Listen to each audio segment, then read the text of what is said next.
It all began with a leak, just a single line buried deep inside a classified cable.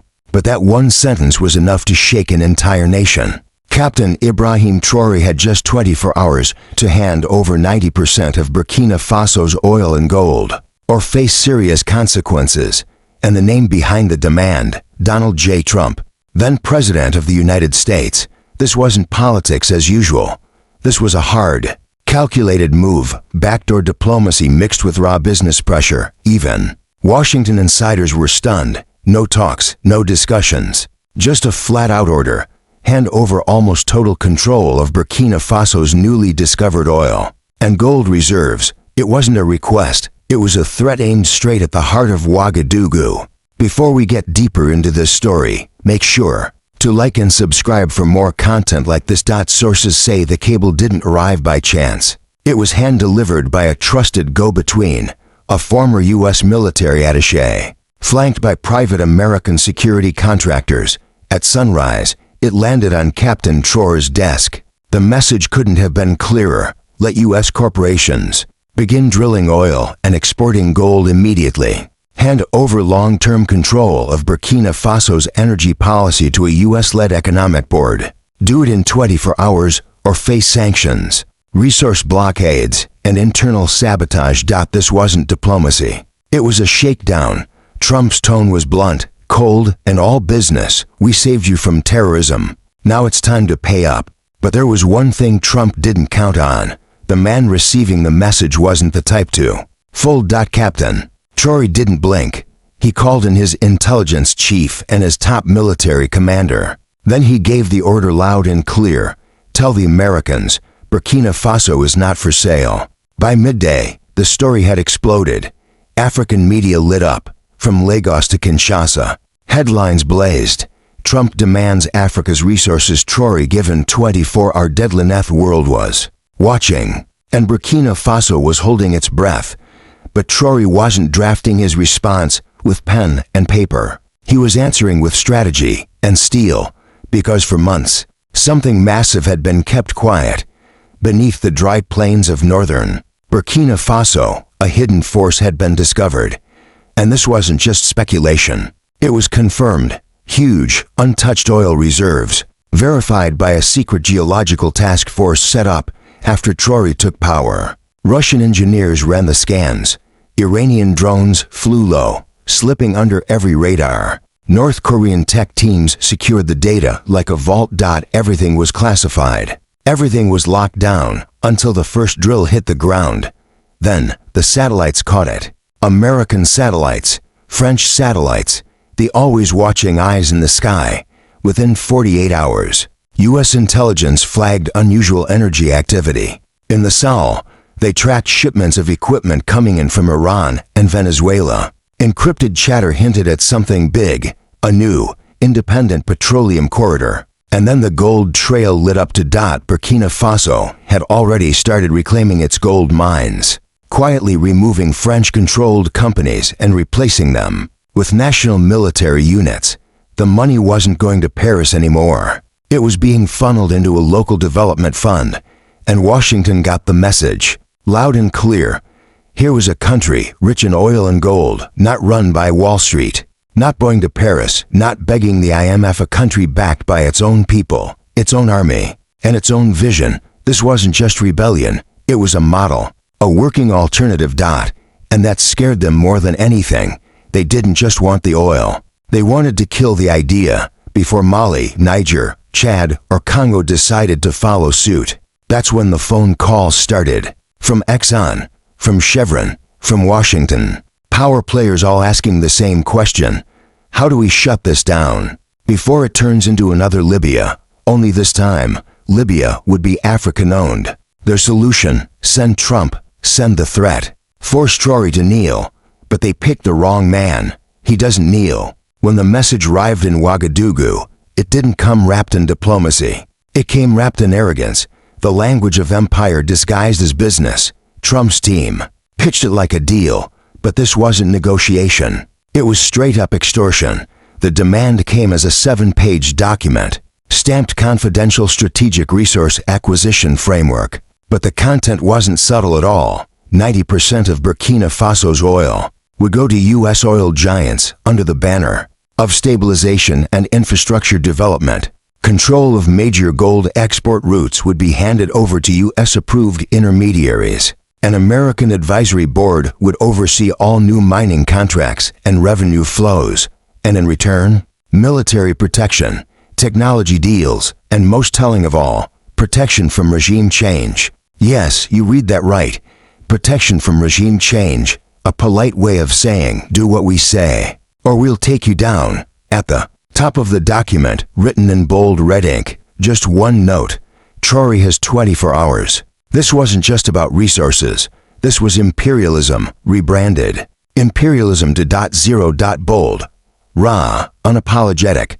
Back in Washington, the political elite tried to act cool. They claimed Trump had gone rogue, that he was acting alone, not U.S. policy, just Trump being Trump. But behind closed doors, no one was stopping him, because deep down, Trump was just saying out loud what they'd all been thinking for years. We don't care who runs Africa, as long as we control what's under the ground. Captain Ibrahim Traoré got the message, and he had already made up his mind. No foreign power will dictate the future of our land. If this was going to be a power play, Traoré was ready, but not as a pawn. He was stepping in as a leader, a sovereign man, standing for a sovereign nation. And Trump, he just threatened the wrong soldier. When that demand hit Burkina Faso's war room, Traoré didn't flinch. He read the letter twice calmly.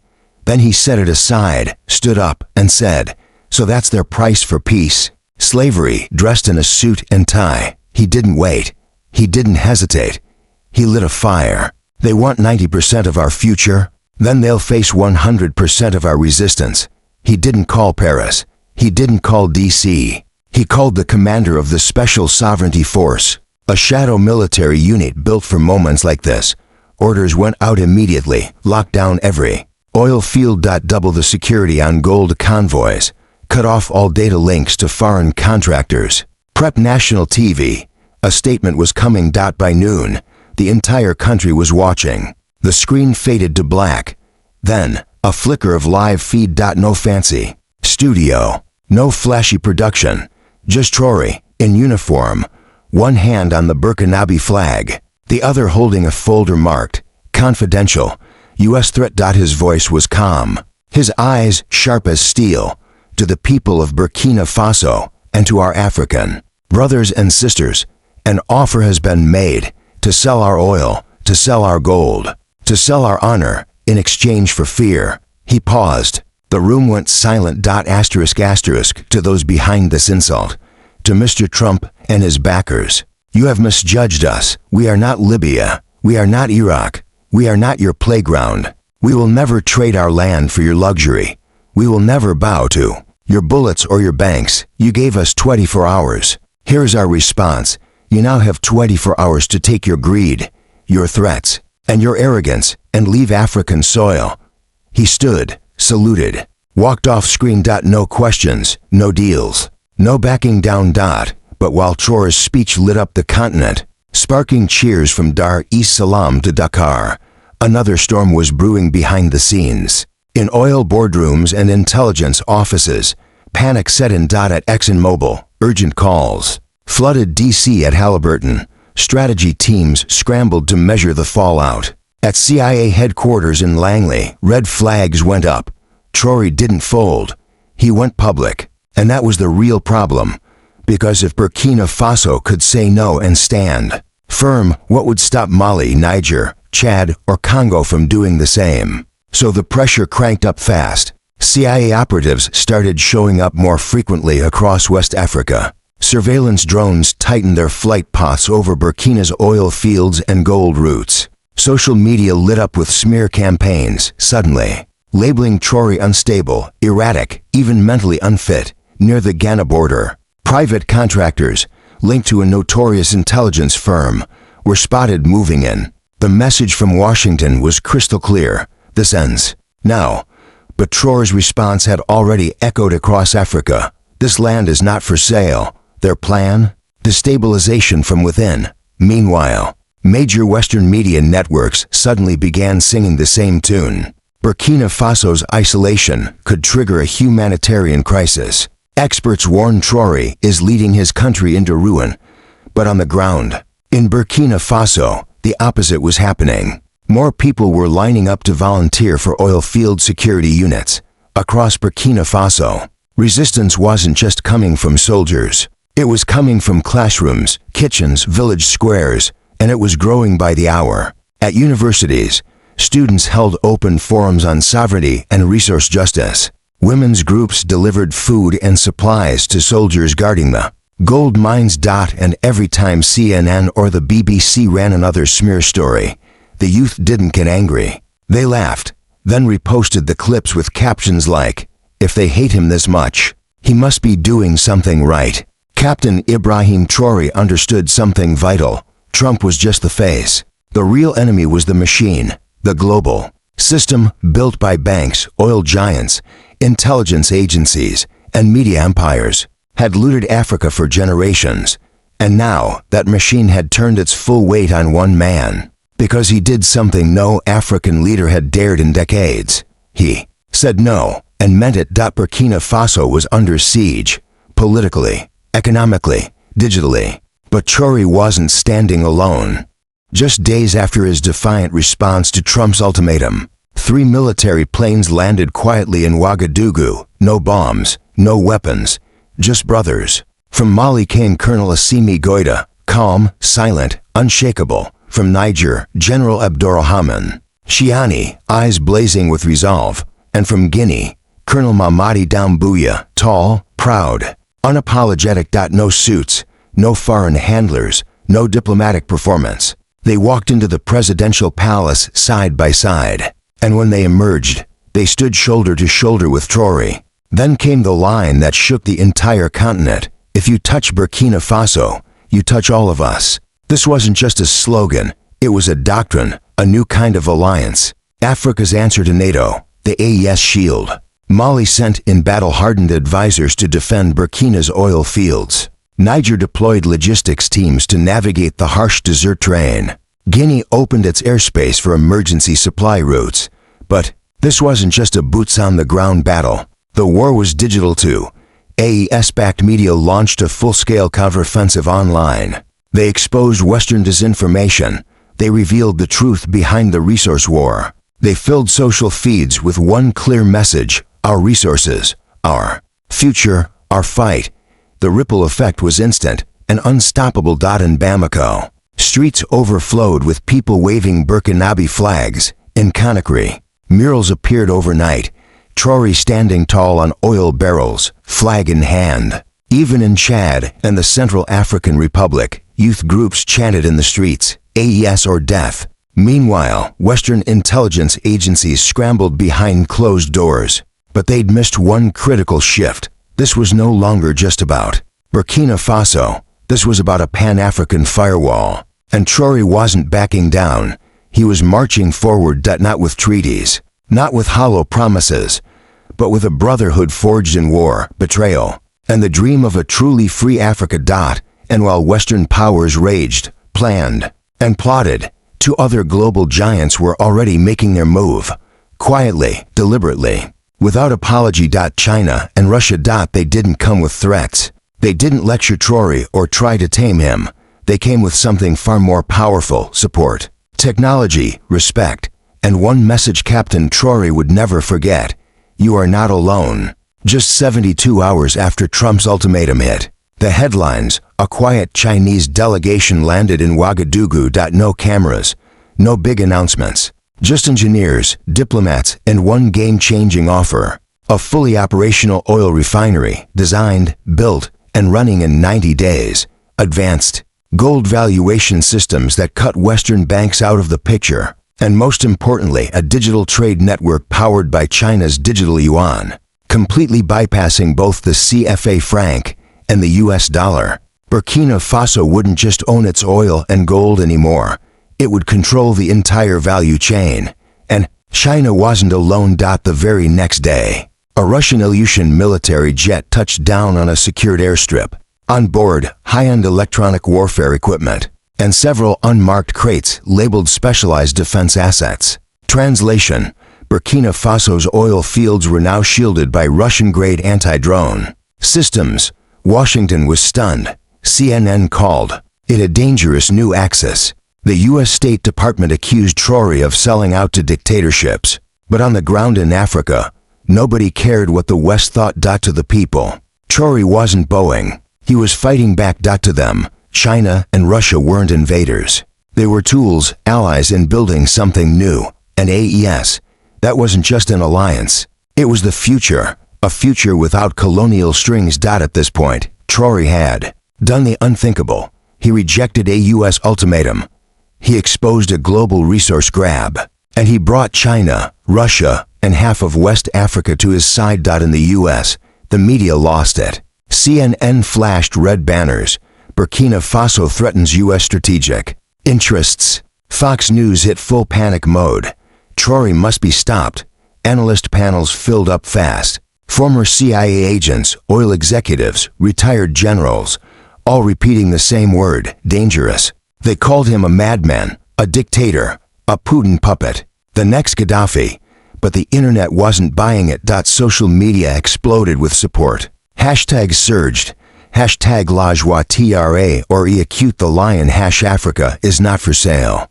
Hashtag Wariel Burkinafen. Content creators lit up YouTube and Instagram, praising his boldness. Even Black Americans joined in. This man just told Trump over my dead body and lived to tell the story. That's leadership. Pay attention.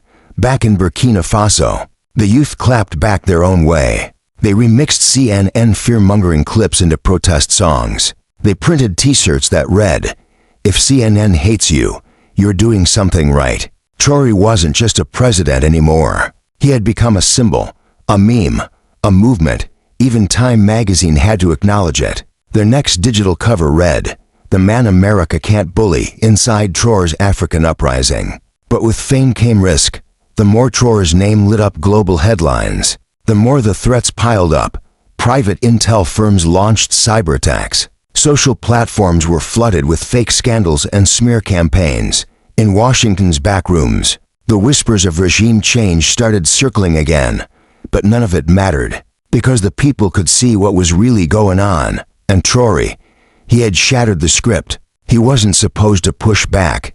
He wasn't supposed to survive. And he definitely wasn't supposed to go viral. Yet here he was, a 35-year-old soldier from Ouagadougou, trending harder than most Western presidents. No PR team, no billionaire donors, just truth, grit, and oil. The clock was ticking. The world was watching. Would Traoré fold? Would he throw open the doors to American oil giants and beg for a deal? No. As the 24-hour deadline passed, Traoré made his boldest move yet. In the early hours of the morning, Burkina Faso's National Assembly held an emergency session, completely under wraps, no leaks, no press. Behind closed doors, under Traoré's direct orders, they passed a resolution that changed everything. All oil and gold reserves within Burkina Faso are hereby nationalized and permanently protected from all foreign corporate ownership. The ink dried, the decree was signed, and by sunrise, every Western company still operating on Burkinabe soil got the same message: pack your bags, you're done here. Licenses held by French and Canadian mining firms revoked. A US-backed energy survey team was quietly escorted to the border. Foreign diplomats were notified, in clear, unmistakable terms: Burkina Faso's resources are not up for debate. Then, Captain Ibrahim Traoré appeared on national television. No military uniform, no flags, just traditional Burkinabe attire, and a voice that was calm, firm, and unwavering. "We've been exploited for generations," he said. "Now that we've found our wealth, they want to take it back. But I'm not here to serve empires. I'm here to serve a people who've suffered too long." He paused, then delivered the line that echoed from radios to rooftops: "Burkina Faso is not afraid, and I will not negotiate with thieves." Outside, the streets exploded. Drums, fireworks, dancing. Crowds filled the capital chanting the same three words over and over. He said no. He said no. He said no. Online, the movement reignited like wildfire. Young Africans posted videos, holding up jugs of fuel, clumps of soil, or gold coins, whispering the same phrase, "We protect what's ours." Trump's deadline came and went. The threat had failed, and Traoré, he didn't just survive the pressure. He rewrote the rules. For 12 hours after his defiant announcement, Washington went completely dark. No press conferences, no tweets, just nervous silence in military offices and full-blown panic in oil boardrooms. Then, at exactly 7:42 a.m. Eastern Time, Donald J. Trump broke the silence with a single, all-caps tweet. Traoré just made the biggest mistake of his life. Africa will pay for this. The internet exploded. Journalists scrambled for reactions. Cable news turned into a shouting match. Markets dipped as Wall Street braced for a new global flashpoint. But in Ouagadougou, Captain Traoré didn't flinch. When aides showed him the tweet, he reportedly chuckled and said, "That's the sound of an empire losing control." Still, the threat behind the bluster was real. Satellite activity over West Africa tripled. The U.S. Navy quietly repositioned to ships closer to the Gulf of Guinea. AFRICOM issued a discreet internal alert, warning of rising regional instability. Burkina Faso's military didn't wait. Anti-air defenses were activated. Gold transport routes were locked down. Special forces secured every oil field and choke point in the capital. AES allies responded instantly. Mali sent armored units across the border. Niger activated shared radar coverage for regional airspace, and Guinea dropped the bombshell, a joint rapid response pact, pledging immediate retaliation for any foreign attack on Burkina Faso. But what happened next stunned the world. This was no longer just about governments. The people had entered the fight.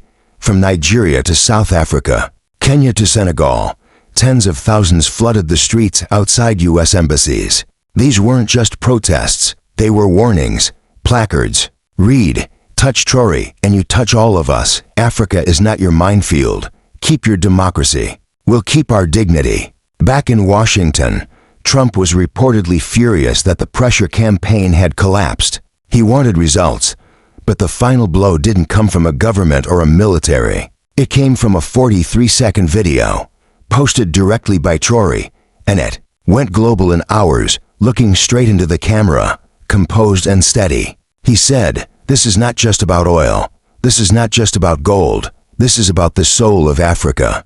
And I would rather die standing than live kneeling." Within 24 hours, the video had been reposted over 12 million times. Former African presidents, long silent, began to speak out. One by one, they hailed Traoré as the start of a new era, a different kind of leader. The world held its breath.